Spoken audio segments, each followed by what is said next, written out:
It pleased Darius to set over the kingdom 120 satraps to be over the whole kingdom, and over these 3 governors, of whom Daniel was one, that the satraps might give account to them, so that the king would suffer no loss. Then this Daniel distinguished himself above the governors and satraps, because an excellent spirit was in him, and the king gave thought to setting him over the whole realm. So the governors and satraps sought to help find some charge against Daniel concerning the kingdom, but they could find no charge or fault, because he was faithful, nor was there any error or fault in him. Then these men said, "We shall not find any charge against this Daniel, unless we find it against him concerning this law of God." So these governors and satraps thronged before the king and said thus to him, "King Darius, live forever." All the governors of the kingdom, the administrators and satraps, the counselors and advisors, have consulted together to establish a royal statute and to make a firm decree. 0. That whoever petitions any god or man for 30 days, except you, O king, shall be cast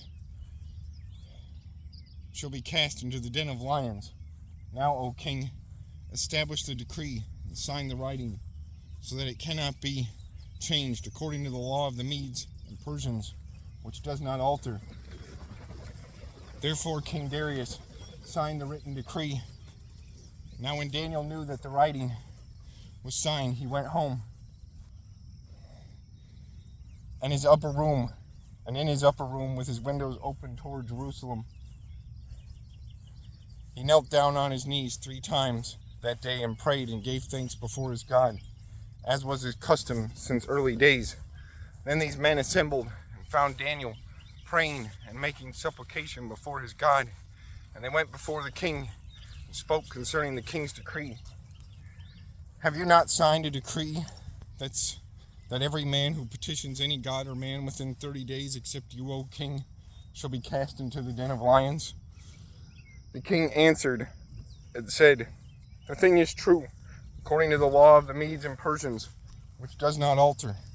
So they answered and said before the king that Daniel, who is one of the captains of Judah, does not show due regard for you, O king, for the decree that you have signed, but makes his petition 3 times a day.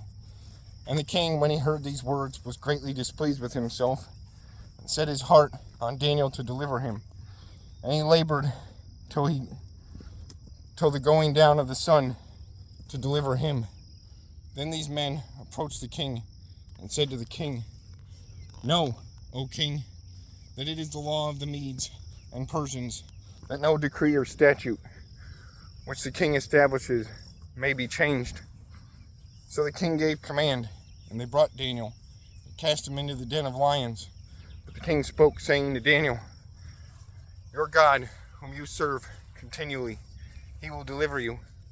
Then a stone was brought and laid on the mouth of the den, and the king sealed it with his own signet ring and with the signet of his lords, that the purpose concerning Daniel might not be changed. Now the king went to his palace and spent the night fasting, and no musicians were brought before him. Also his sleep went from him. Then the king arose very early in the morning and went in haste to the den of lions. When he came to the den, he cried out with a lamenting voice to Daniel. The king spoke, saying to Daniel, "Daniel, servant of the living God, has your God, whom you serve continually, been able to deliver you from the lions?" Then Daniel said to the king, "O king, live forever. My God sent his angel and shut the lions' mouths, so that they may not hurt me. They have not hurt me, because I was found innocent before him. And also, O king, I have done no wrong before you." Now the king was exceedingly glad for him, and commanded that they should take Daniel up out of the den. So Daniel was taken up out of the den, and no injury whatever was found on him, because he believed in his God. And the king gave the command, and they brought those men who had accused Daniel, and they cast them into the den of lions. Them, their children, and their wives, and the lions overpowered them, and broke all their bones in pieces before they ever came to the bottom of the den. Then King Darius wrote, to all peoples, nations, and languages that dwell in all the earth, peace be multiplied to you. I make a decree that in every dominion of my kingdom, men must tremble and fear before the God of Daniel, for he is the living God, and steadfast forever. His kingdom is the one which shall not be destroyed, and his dominion shall endure to the end. He delivers and rescues, and he works signs and wonders in heaven and on earth. Who has delivered Daniel from the power of the lions? So this Daniel prospered in the reign of Darius and in the reign of Cyrus the Persian.